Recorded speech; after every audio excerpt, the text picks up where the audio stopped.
Hey, everybody. Good afternoon. Welcome to On the Homefront. My name is John Murphy. Very happy to share some time with you this week here. You might be catching us live here on WILI, AM and FM. We're also on YouTube.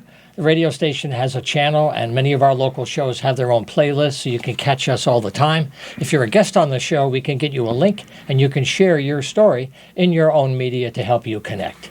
But we're always glad to have you here on the show. We're going to begin today with another segment looking at writers and poetry. There's a wonderful series that's going on here. It's called Poets at Large. The next event is coming up in Pomfret at the Vanilla Bean on April 18th. And we have we have one of two featured writers, and we also have the series curator with us today. Her name is Karen Warinsky. I've had her on the program many times over the years, and it's good to have you back in the house, Karen. Thanks for being here. It's always good to be here. We appreciate being here. You bet. And I had a chance to have Doug in the studio at WECS a few years ago, and I had a wonderful conversation, and it's really great to have you back in the house, Doug. Good to be back, John. All right, so let's have an update on the series, and then we'll get right into Doug's work and what's happening up at the Bean. Okay, and one reason that I asked Doug to come in April is because this is National Poetry Month, and I thought that would be very special to have him. He's been at the Bean. This will be a second time to come there. But before we get into all that, there is a lot going on this month all over the place. Please. Let me update you on the National Baseball Poetry Contest. We received 300 adult submissions. Fabulous. And they have been decided, and the word is going out from the judge this week to the winners. The youth deadline, however, is April 17th. So 4th grade through 12th grade, if you're interested, you still have time to submit those poems. Find the website, the National Baseball Poetry Festival, online, and you can find the details and get your work in. There are 2 workshops also that are going to be offered on May 8th. So the festival is May 7th through 10. And myself and Tommy Twilight, who is a National Beat Poet Laureate, are going to run workshops for anybody who attends. You need to email either of us, and again, all that information is on the website, and those are free to attend. So we're going to run that as part of the festival. As for me, I'll be reading in Bristol, Connecticut at 1 o'clock at the Man Ross Memorial Library this Saturday with Tom Lagasse and Elaine Nadal. Tom is the Poet Laureate of Bristol. And I'll be on the 26th in Glastonbury at the library at 3 o'clock with several poets, including Antoinette Brimbell, who's still the current Connecticut Poet Laureate. Go to the Poets at Large website or Facebook page to find out more about that. And so that's what I'm doing. But I'm also so excited to have Josh Stewart and Doug come read for us. Like I said, he's returning for his second time. Let me tell you about Mr. Anderson. Sure, please. His most recent book, Undress, She Said, was published by 4-Way Books. He's received numerous awards from many organizations, including the NEA, the Massachusetts Cultural Council, Poets and Writers, the Massachusetts Artists Foundation, and the Virginia Quarterly Review.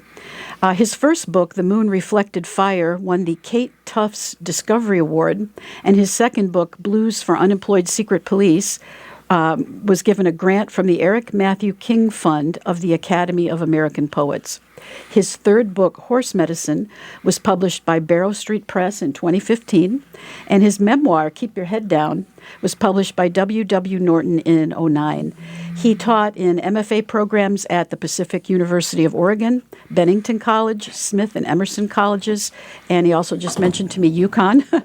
He lives in Ashfield, Mass. I'm really happy that you're going to get to hear him read some of his work today and that you get to ask him questions. Doug, let me ask you one thing, too, because it's been a few years since we shared the studio.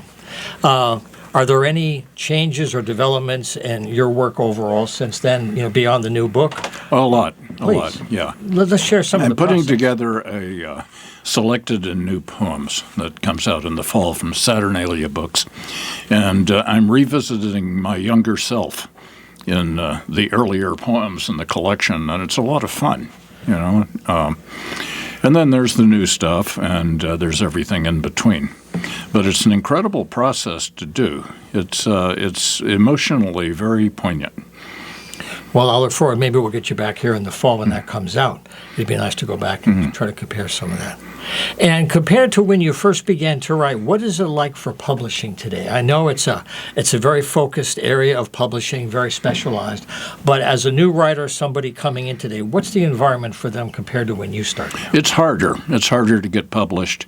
There are a zillion poets. The editors of poetry magazines are inundated with submissions. And it's hard. It's a lot harder than it used to be. All right. Well, on a lighter note, let's get into the new release. Was there a special process by which this one was put together? Did you go through a special collection or some way to kind of assemble them? I submitted the whole mess to an editor, and he's been helping me select the poems. It's going to be a fatter than usual poetry book. Very nice. All right. So, Doug, did you build it around a theme, or was it just myriad poems? It was just whatever it was. Like poetry. Poets tend to write in series, and the series usually reflect what's going on in their lives at the time, and they have corresponding patterns of imagery, themes, and stuff like that. And this changes through life. So this happens all the way through the book. It changes a lot. So it wasn't necessarily a conscious choice you were making. You just write as it comes up, and then the editor's helping you to put it together? Yeah, that's pretty much how it works. I do want to say one thing about this book, The Moon Reflected Fire. Please. I had a copy, my own personal copy, that I bought from you at the Starlight years ago. I don't know if you remember reading there. And I loaned it to a friend, and I never got it back because he loved it so much. So I can highly recommend that book anyhow. So, okay. Well, shall we hear a few of the words? Sure. I'm going to read an older poem, a younger man's poem. Blues. Love won't behave. I've tried all my life to keep it chained up, especially after I gave up pleading. I don't mean the woman, but the love itself. Truth is, I don't know where it comes from, why it comes, or where it goes. It either leaves me feeling the knife of my first breath, or hangdog and sick at someone else's unstoppable, and as the blues song says, can't sit down, stand up, lay down, pain. Right now, I want it. I'm like a country who can't remember the last war. Well, that's not strictly true. It's just been too long, and my heart is like a house for sale in a lot full of high weeds. I want to go down to New Orleans and find the Santeria woman who will light a whole table full of candles and moan things, place a cigar and a shot of whiskey in front of Chongo's picture, and kiss the blue dead Jesus on the wall. I want something. Used to be I'd get a bottle and drink until the lights went out, but now I carry my pain around everywhere I go because I'm afraid I might put it down somewhere and lose it. I've grown tender about my mileage. My teeth are like Stonehenge, and my tongue is like an old druid fallen in a ditch. A soul is like a shrimper's net they never haul up, and it's full of everything. A tire, a shark, an old harpoon, a kid's plastic bucket, an empty half-pint, a broken guitar string, a pair of ballerina shoes with the ribbons tangled in an anchor chain, and the net gets heavier until the boat starts to go down with it, and you say, God, what is going on? In this condition, I say love is a good thing. I'm ready to capsize. I can't even see the shoreline. I haven't seen a seagull in 3 days. I'm ready to drink salt water, go overboard, and start swimming. Suffice it to say, I want to get in the bathtub with the Santeria woman and steam myself pure again. The priest that blesses the water may be bored, hungover. He may not even bless it. Just tell people he did. It doesn't matter. What the Santeria woman puts on it with her mind makes it like a holy mirror. You can float a shrimp boat on it. The spark that jumps between her mind and the priest's empty act is what makes the whole thing light up like an oil slick on fire against a sunset over Oaxaca. So if I just step out into it, if I just step off the high dive over a pool that may or may not have water in it, that act is enough to connect the two poles of something and make a long blue arc. I don't have a clue about any of this. Come on over here and love me. I used to say that drunk. Now I'm stark, raving sober, and I say, come on over here and love me. Wow. Wow. I think I got to take out the clutch now. That poem's dangerous in the wrong hands. Well, I had the same reaction the same time that we talked last time of the momentum, the propulsive aspect. And it brings to mind something that you talked about then when I was first learning poetry many years ago. I really marveled at how E.E. Cummings used the placement of words on the page. And it wasn't until I heard him say the words that I really understood. For your poem, hearing it is a translation, but seeing the lines on paper, how do you connect the lines with this energy that is beyond words, that is the engine behind the words? I think a line chooses its own length. There is a visual pattern of the lines, but that comes out of what is felt in the poem. And usually when I write a poem, I spend some time revising it, and I make sure that the lines adhere to some kind of visual pattern. It's instinctual and formal. Yeah. And the use of the narrative flow of a, quote, story when it's more of a stream of consciousness, awareness that's shifting from narrative to narrative to narrative, pardon me.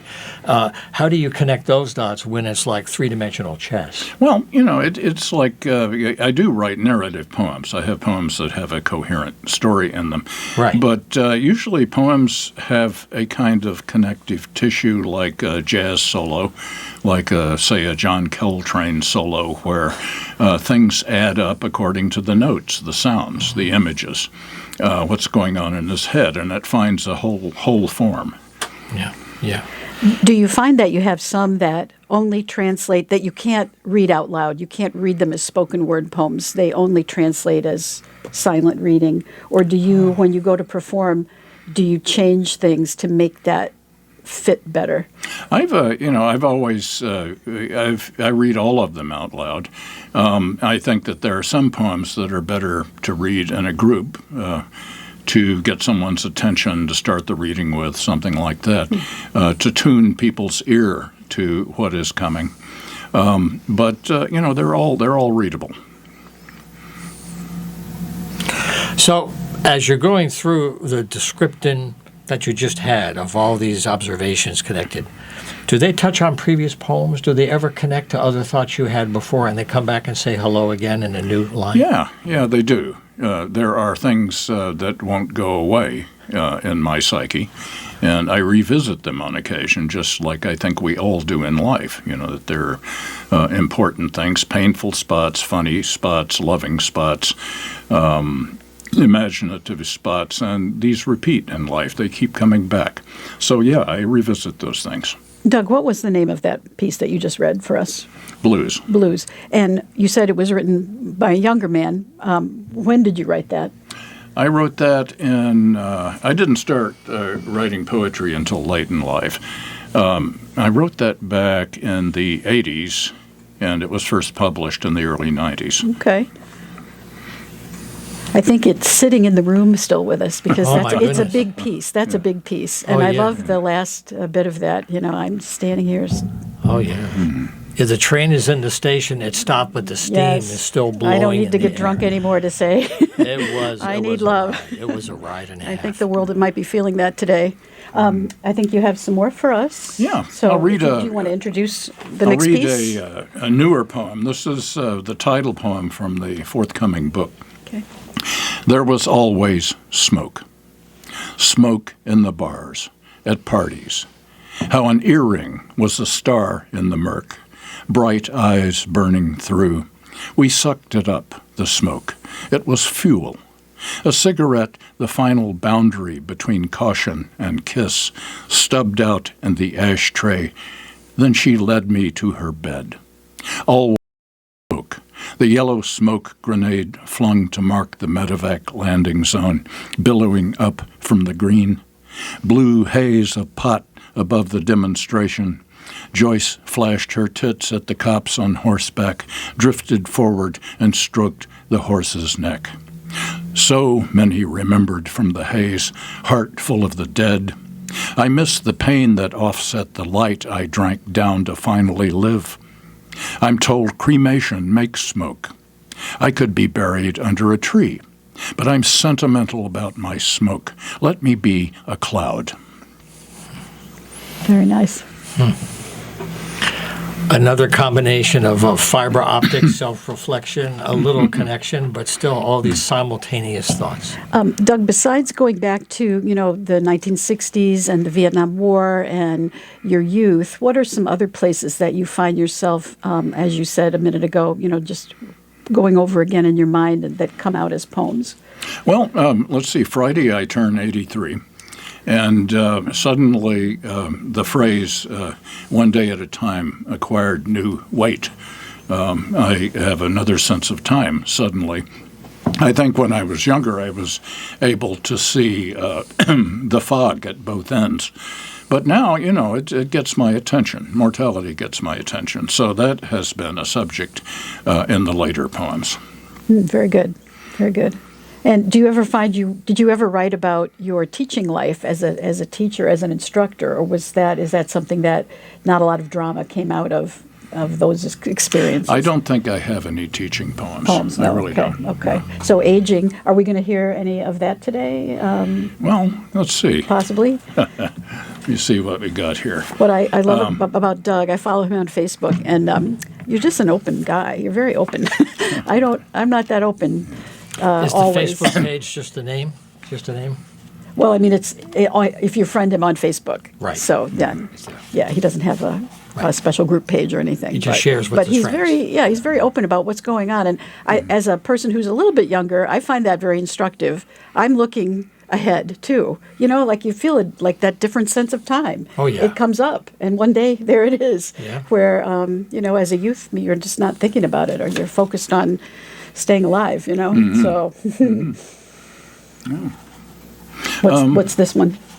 This is called All Over Town. It's from Undress, she said. All over town.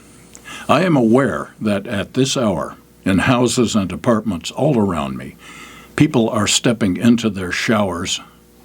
I make the water hotter as I grow used to it, steam rising around me, soothing me, clearing my nostrils. I reach for the soap and lather myself.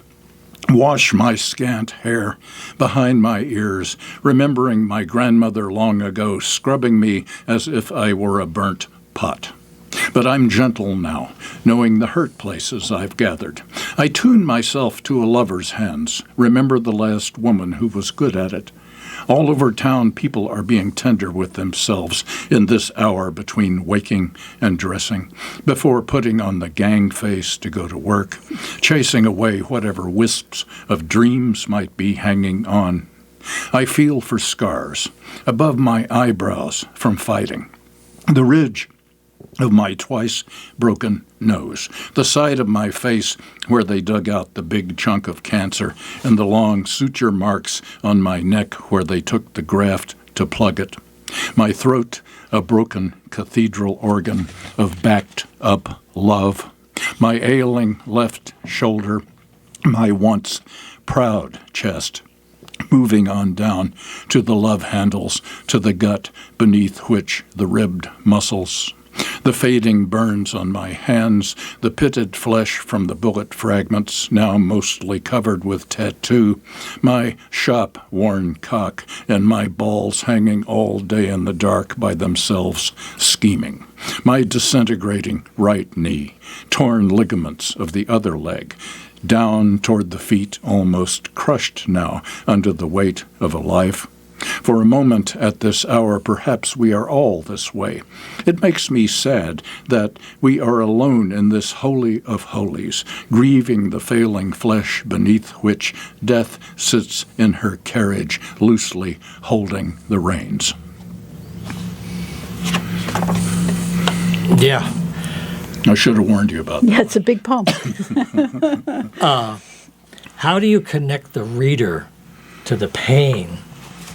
The physical pain, the pain of remembrance, and then everyday life when the pain is constant. And how do you connect them in a way that they won't turn off and say, this is too much? Because you get so close to the bone. You're a surgeon. You really are. You feel it. And I just wonder how you deal with the reaction, the visceral reactions. I don't know. Poetry is an internal thing. It's internal in the poet, and it speaks to the internal in the listener. So I guess it's instinctual. I don't have a formula for this, but I write about things that take up a lot of bandwidth internally, and somehow, and the best of them, I think other people get them. Yeah, in their own ways, I guess. In their own ways. Yeah. Doug, when you do read a set out, do you try to balance it at all with anything lighter? Do you write lighter pieces, or do you just get in there and say, "I'm taking you right down to the marrow here today"? How do you approach that in yourself? Well, it's sometimes there's cognitive dissonance between the poems. I do try to organize a reading in such a way that the poems speak to each other in a way that doesn't clash. And sometimes I will insert lighter poems, although I don't really do light. Yeah, some people don't. I know Margaret Yeah. Gibson says she doesn't write clappers. That's how she puts it. And she actually told us, don't clap. These aren't clappers. Right. But what I find is sometimes it's great to hear that laugh because it's a laugh of relief coming from the audience. So I know a lot of us do try to insert or do an arc, maybe, Oh, yeah. Start out light and then get into the deep stuff and maybe end on hope. I don't know. But when your body of work is serious like this is, there's not really a lot of way to move those pieces around. So I appreciate what you do. Who are some of your go-to poets that you love to read? I've been reading Patricia Smith a lot lately. She's an incredible poet, absolutely incredible. Marie Howe's selected poems are out. She just won the Pulitzer. And I love both of those poets a lot. And sometimes I go back and read my teacher's poems, Jack Gilbert. He's always, it's like sticking my finger in a socket to get that energy. So that's who I'm reading right now. Okay, very good. I just maybe one other thought, because you mentioned, by the way, happy arrival day. Congratulations. Thank you. As the numbers go up in age, do things get lighter? Do you have a sense of the knowledge through time and experience you've gained things, even internally, that you don't always share with everybody? But does the weight of life seem lighter as age comes up, or does it feel heavier? Well, I've learned to let things go. I don't perseverate. That makes it lighter, yeah. Yeah, I don't perseverate like I used to. I'll process something and feel it all the way through and then let go of it. I don't see any point in hanging on to what I absolutely don't have to hang on to. Yeah. But I wouldn't call it light. I mean, it's just the body changes, time runs out. These are not light things. So I wouldn't call it light. Maybe I'm looking at the wrong word, but appreciation can make something heavy lighter. You appreciate it for what it is, you know what it is, and you embrace it, even though it might even be painful. Yeah, absolutely. And people have begun to mean a lot more to me, some of them in any case, to be able to sit with a friend and talk and then let the silences be there. And to have the faith that you'll be able to return to something. I appreciate these things a lot. I appreciate my friends a lot more. Well, that's a great way to finish our conversation for this time. I really appreciate you coming by, Doug Anderson. I wish you a great reading at the Vanilla Bean on April 18th. 7 o'clock, what's the time frame? 7 o'clock, 7 to 9, free admission, although we do pass the donation box. Absolutely, and, pass that. And it's a great place. You can get a meal, a beverage, some dessert, coffee, tea, and we are in a separate room from the kitchen, so it's a great space for the poets to be heard. People love the space. You post very they have nice a great, pictures there. Great speaker system, and last time we had 14 people in the open mic, so I had to hold everybody to just 2 poems. But it's a rich series. I'm so happy that Doug and Josh Stewart will be coming to read for us on the 18th. I guess if you build it, they'll come after all. That's what's happened to me. People are seeking that. They are looking for that today. So thank you both. And Doug, I wish you well. I'll try to get you back in the fall with the collection. Wonderful. It'd be very nice to go back over that, okay? I'd be pleased. We'll chat. All right. Good to see you, John. Good to see you, too. And Karen, we'll see you next month with the next round, all right? Okay, we'll take a short break and come back and talk about the induction this month for the New England Music Hall of Fame. You stay with us.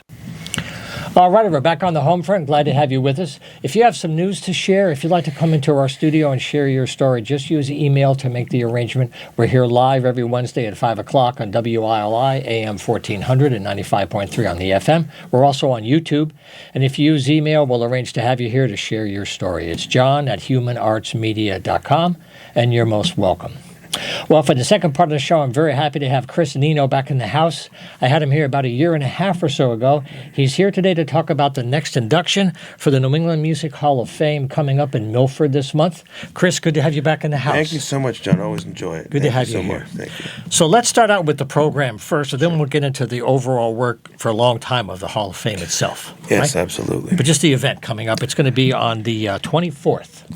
Absolutely. 24th, and we have the Johnny Winter is going to be inducted in posthumously.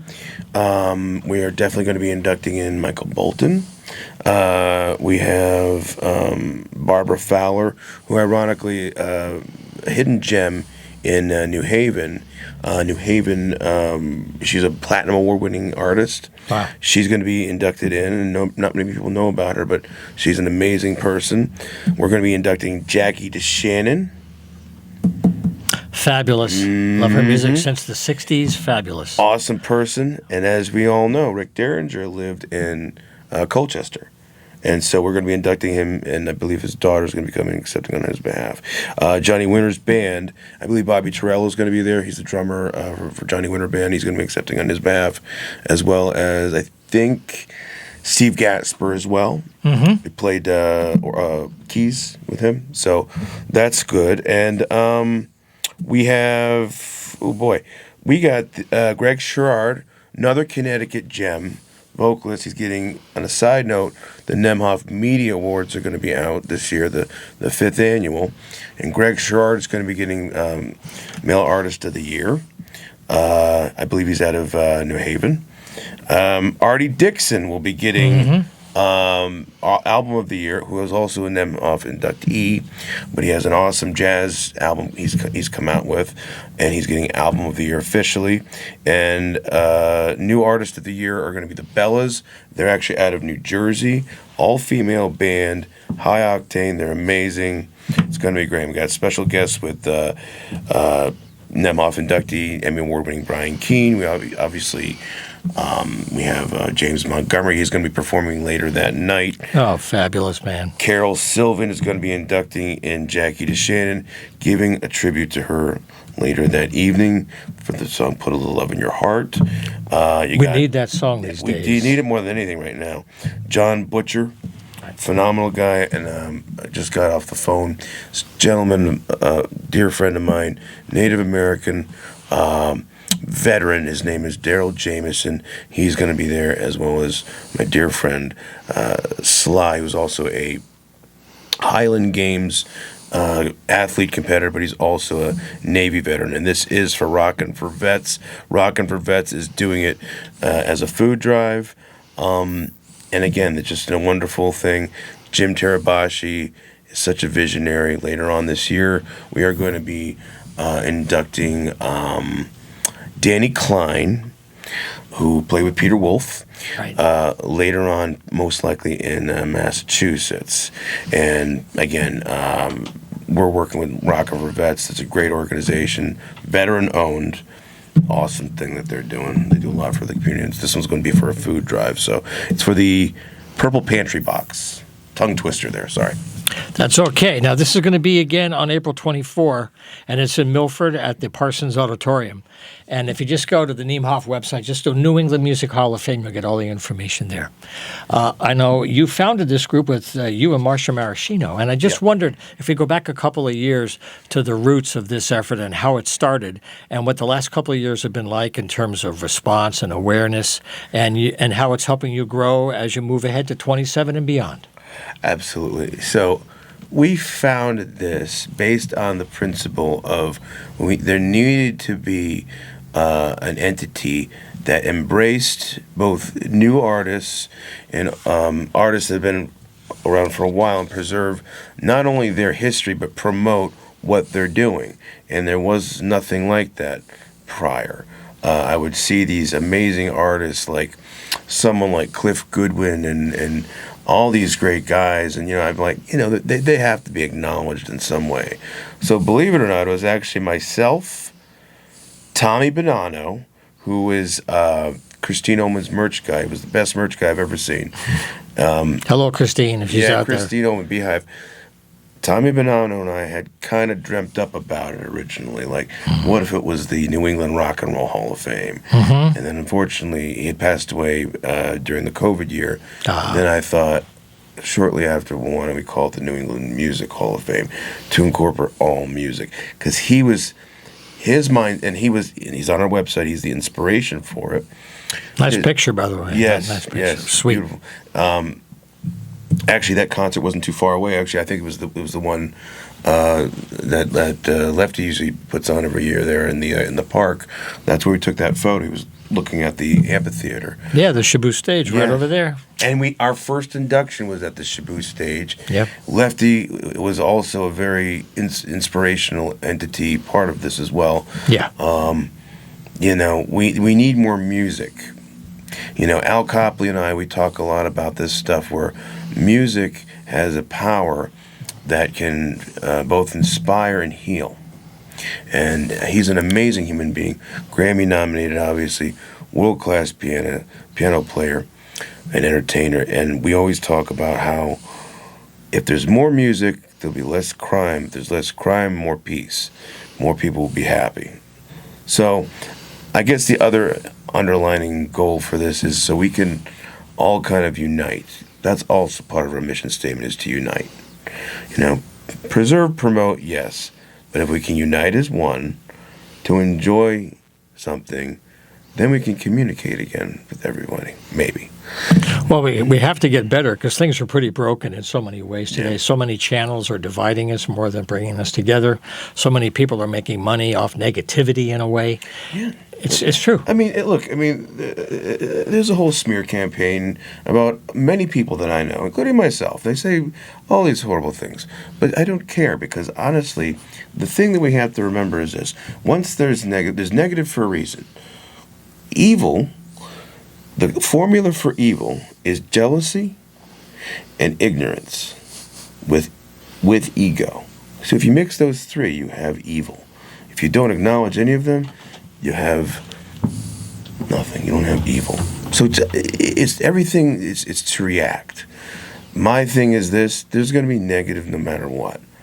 But if somebody just took a minute to listen to a song, then their negative goes away. Again, it goes back to Al Copley. When I talked to him, he said, "Music can be your best friend. It's never going to stab you in the back. It's never going to let you down. It's just going to change a little bit." And I just wonder something, since you've had a few years for the Hall of Fame and you've been very close to so many people. Sure. Christine Oman's been on the show a number of times, and she and I have talked about the industry really changing with streaming and how artists are really still starving. They're getting tracks, but unless you're at the level of multiple hundreds of millions, if you're a musician with a family trying to make a living and have a family, streaming is not helping you. And I wonder what you hear from people that are trying to keep music alive. They want to do original music. They want to keep their roots alive, but the media is not really helping them. So there is a solution to this, and I was going to announce it later on in the year, but okay. You have to see all this stuff as extra tools. Okay, you can misuse a tool or you can use it correctly. Okay, you can use a hammer to hurt something or build something. So now we have an extra tool. What do we do with it? We have to harness that tool and work with it. So that streaming thing, okay? How about this? So this is the idea that we were having earlier this year. New England Music Hall of Fame also has a media outlet, aka a news entity called Nemhoff News. It's the news affiliate, okay? Which is where all of our official releases are, so nobody can missource us or anything like that. So we discussed, okay, what if we did the concept of MTV, which unfortunately is somewhat no longer in existence. We go to like a live concert, record part of it, don't record the full song to steal, but to promote that artist. That's how you can utilize the streams. Don't put their full song up on there. Right. Like, put a sample, okay, or a sample. Their music video should, instead of be 2 minutes, say the song is, maybe be like a minute.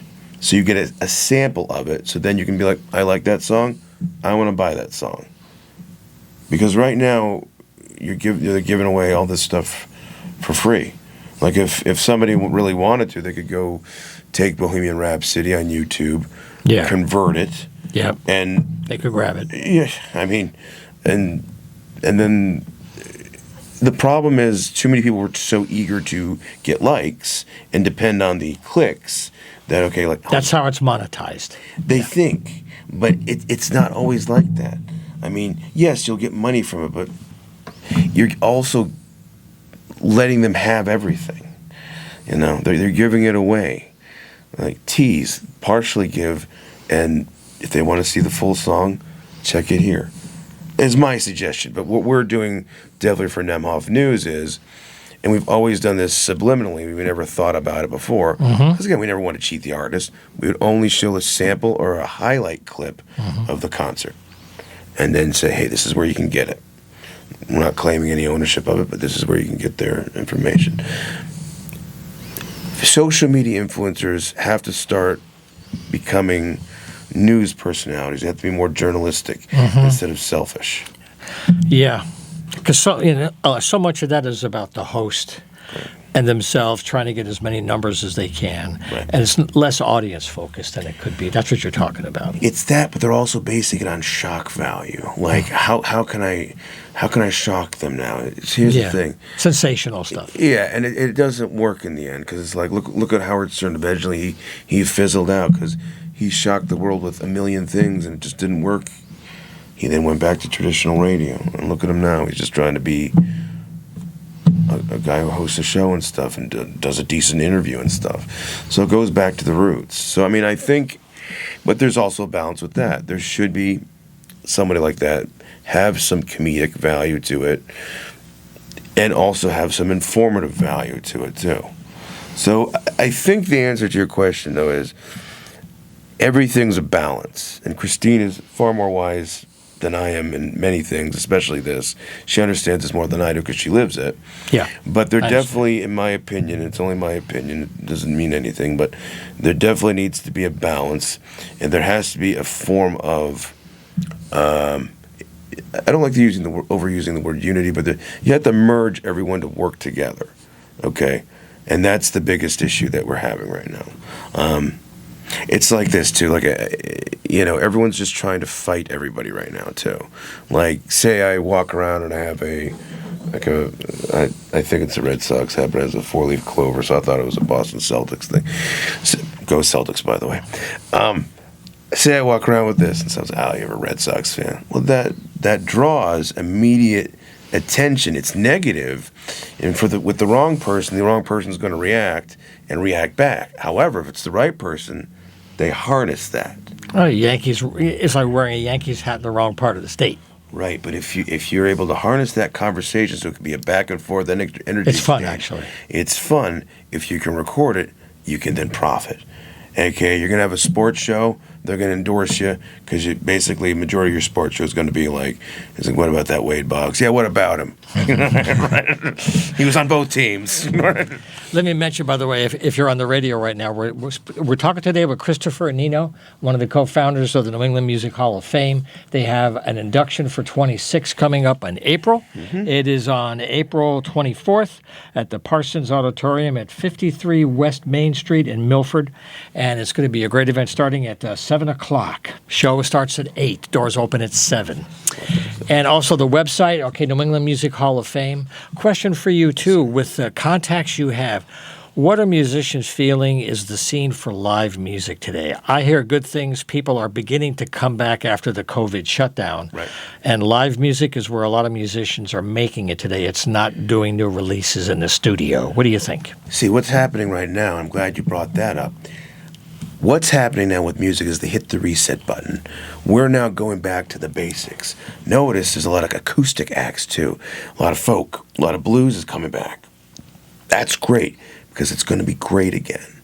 So now, And the best thing is the venues understand that we have to change it a little bit. We got to do things a little bit differently. Let's add a little bit more for the audience. Maybe we'll do a combo night. That helps the scene. Okay, so it's wonderful what they're doing with this, because with this you have to have more of a creative, open mind. Whereas maybe like 20 years ago when I was a kid or whatever, it had to be more finite, and it had to be, this is the way you had to do it. Now, what's both good and bad about it is there's almost infinite possibility of doing different things. I saw one person, they were doing a cabaret pro wrestling with music, punk rock music event, and it works because punk rock goes with pro wrestling. Okay, you're not going to have a hootenanny with pro wrestling. It's not going to go well. It's not going to be a classical music. I hate to see the parking lot. It could be tough. It'd be bad. It would be a rough one. Again, I'm glad that promoters and store owners are becoming more creative, and that's what we need. And we need to unite them and help them and support them. If there is a music event, share it on Facebook. Utilize the tool of social media and share it.